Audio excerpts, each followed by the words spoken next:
você já fez referência aos milagres de Pedro em Atos. Na verdade, todos aqueles sermões em que milhares de pessoas se convertem, eles acontecem imediatamente após o milagre, e também nos apócrifos, né? Particularmente no Atos de Pedro, você tem aquela disputa de Pedro com Simão Mago, né? Que é toda baseada em quem faz os milagres mais impressionantes, né? Não tem nada de argumentação teórica, de teologia, de evangelho. Toda a questão é baseada em quem tem mais poder para fazer milagres, e quem tiver tem o Deus verdadeiro, né? Como é que você vê isso nas origens do cristianismo? 3 minutos, Lídice. Okay.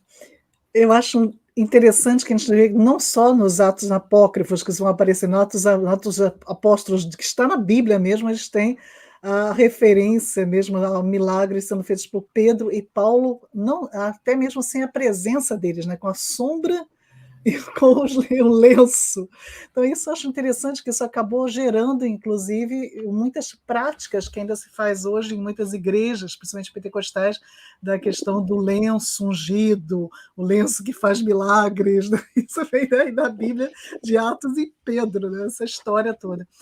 Então, é interessante se observar que há um pensamento mágico muito forte ainda presente nessa igreja do primeiro século, sim, Ricardo. Eu acho isso incrível, porque as próprias ressurreições, né, que Pedro fez, e no caso Jesus fez várias, e Pedro repetiu, e eu acho interessante que existem 3 ressurreições que eu vejo muito próximas com Pedro, né, que estão a presença dele e a semelhança entre elas, que é a da própria sogra, a filha de Jairo, e a Dorcas.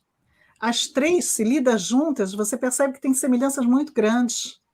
Em todos os casos é pela mão, em todos os casos levanta-te, muitas semelhanças entre elas, como se Pedro tivesse realmente... Ele estava presente na cura de Jairo, da filha de Jairo, ele estava presente também no momento da cura da sua sogra. Será que ele aprendeu, então, com Jesus e repetiu exatamente o que Jesus fez na hora de Dorcas, ou Tabita, né, dependendo do nome que te usa?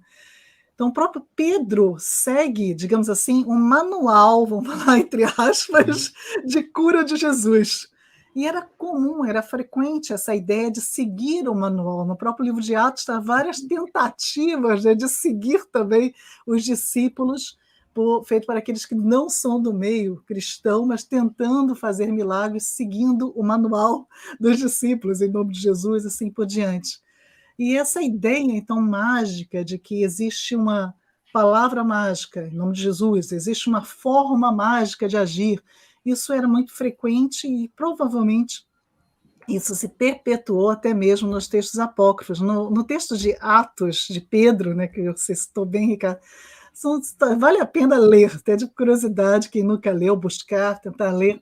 Há coisas interessantíssimas, como, por exemplo, a ressurreição de um peixe defumado. Há um cachorro que anda sobre as patas traseiras e prega o evangelho.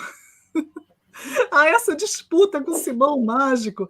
Então, realmente, é uma época onde a magia ainda era muito presente na cabeça, ou no imaginário desse povo.